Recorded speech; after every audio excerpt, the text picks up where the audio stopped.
Hassan Sana, first, je voudrais souhaiter le bienvenue au coach Zoran en Tanzanie. Un si beau pays, un peuple extrêmement gentil. Et je le souhaite qu'il soit heureux ici et qu'il reste le plus longtemps possible. Anamkaribisha kocha Zlatan Tanzania na kumtakia kila laheri na kumtakia akae pia kwa muda mrefu, sababu mashabiki wa Tanzania they are very fantastic kwenye mpira. Pour ce qui est de match de demain, je suis vraiment très heureux et je me sens privilégié de pouvoir vivre, je crois, mon 6e ou 7e derby contre Simba. C'est pas le premier, c'est pas le deuxième, c'est pas le troisième, c'est vraiment un derby fantastique en Afrique ici, je l'ai déjà dit auparavant, et je me sens heureux, fier et surtout privilégié d'être un entraîneur africain et pouvoir vraiment vivre ce magnifique derby, 6e fois, peut-être 6e fois dans ma carrière. Kuhusu mechi ya kesho, ana furaha kubwa kwa kuwa kocha ambaye atacheza mara ya 6 kama akosee dabi. Ni moja pia anaojivunia kwa katika makocha wa Afrika ambaye amecheza dabi nyingi Tanzania, ambao ni dabi kubwa ya Afrika pia, dabi ya Tanzania. So ana hiyo furaha kuhusu kuwa mmoja wapo katika wale ambao wamecheza kwa muda mrefu dabi ya Tanzania kama mara 6. Sinon, nous nous sommes bien préparés. Je trouve peut-être que la date de derby vient très tôt pour les deux équipes. Peut-être la date elle est très tôt, ce qui n'a pas permis aux deux équipes vraiment de bien se préparer. Bon, on va s'adapter par rapport à cela et j'espère donc que le match soit un match d'une très grande qualité technique, physique et tactique pour les deux équipes, pour offrir un très bon spectacle en Tanzanie et aux pays limitrophes. Et j'espère vraiment que le meilleur gagne et espérons qu'on soit vraiment le meilleur et que la chance soit de notre côté. Katika maandalizi wamejiandaa vizuri, ijapokuwa dabi ya leo imekuja baada ya muda mfupi baada ya kumaliza ligi. Katika timu zote mbili hazikujiandaa kabisa kwa sana sababu ya muda, lakini lazima tu watajiadapt na muda ambao uliopo. Anajua itakuwa ni mechi nzuri kiufundi na kiutaalamu, na Mungu atasaidia matokeo yatapatikana mazuri, sababu ni mechi kubwa ambayo inatazamiwa na nchi nyingi sana za Afrika. So lazima itakuwa mechi nzuri sana na nategemea ushindi utakuwa upande wake. C'est un match qui vient vraiment en pré-saison pour les deux équipes. C'est la période de pré-saison et c'est un match qui vient en pleine pré-saison pour les deux équipes. Ni mechi ambayo imekuja katika kipindi cha pre-season katika timu zote mbili, sababu ilikuwa muda ambao timu zilibidi ziwe kwenye pre-season, lakini mechi ya dabi imeingia kipindi hicho. So lazima tutajiadapt tu na hiyo system ambayo ilio. Anauliza kama mechi iliyopita siku ya Mwananchi, Jesus Moloko na Kambole hawakuepo, kuna tatizo yoyote ambayo iliopo? So mechi ya kesho Jesus Moloko na Kambole watakuepo? Ndio swali anamuuliza kocha. Asante.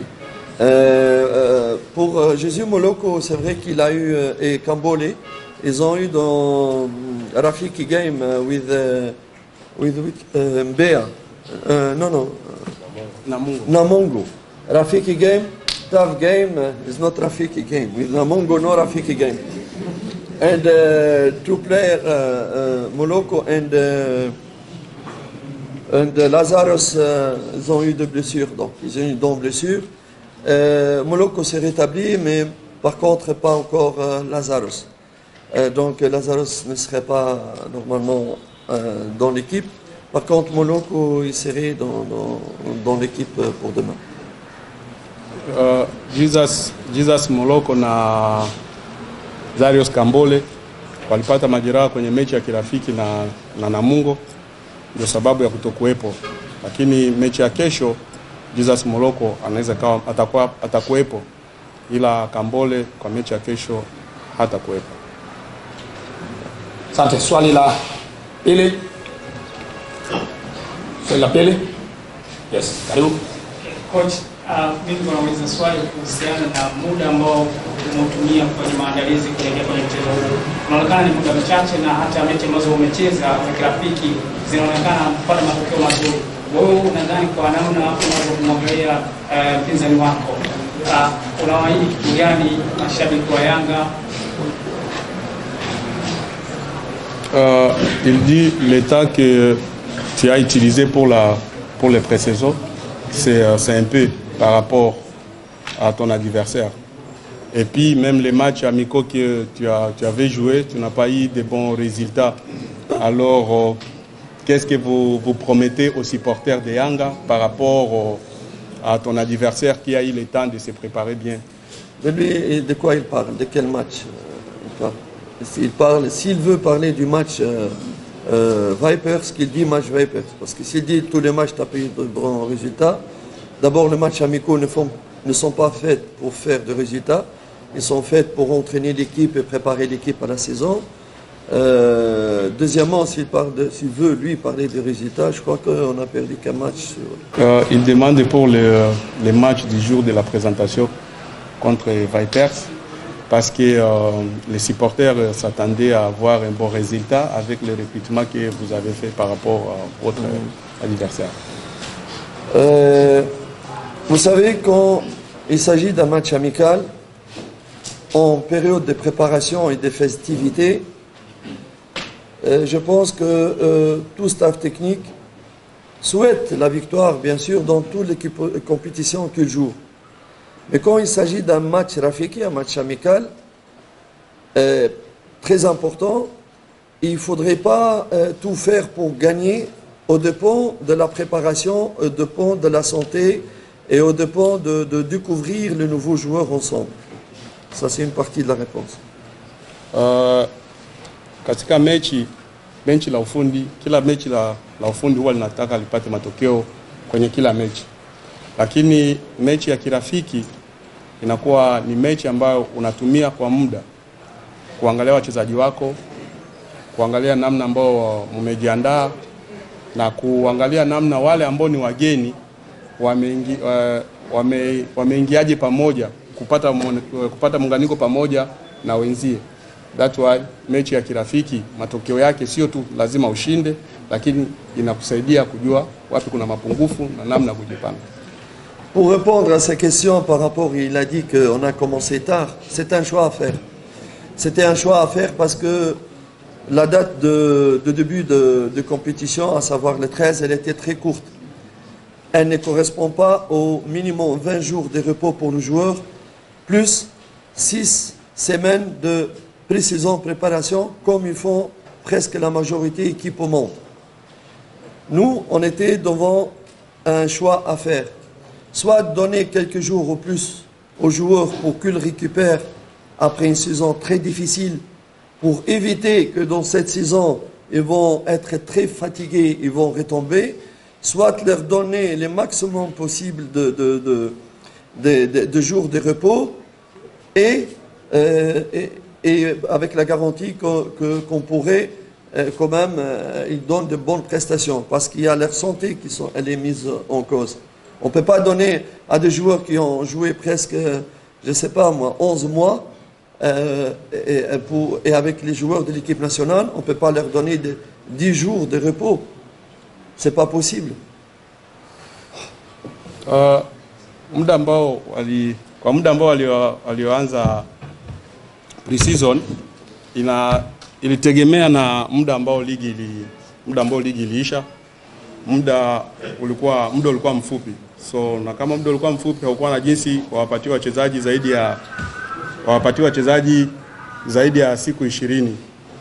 Isitoshe pia kutokuwapatia wachezaji muda wa kupumzika nao pia haikuwa vizuri, sababu wametumia karibia takriban miezi 10, wametumia nguvu ya ziada ili kumaliza msimu, so ilibidi wapewe muda wa kupumzika.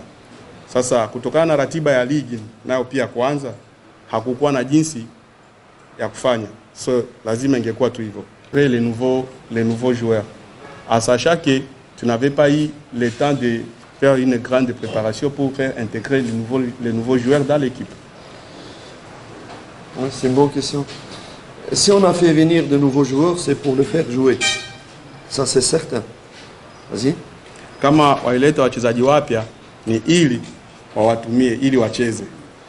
Mais comme on avait dit, le match vient très très tôt. Très très tôt. Et la logique, le sens des responsabilités d'un staff technique, c'est de faire jouer le joueur le plus près sur le plan physique.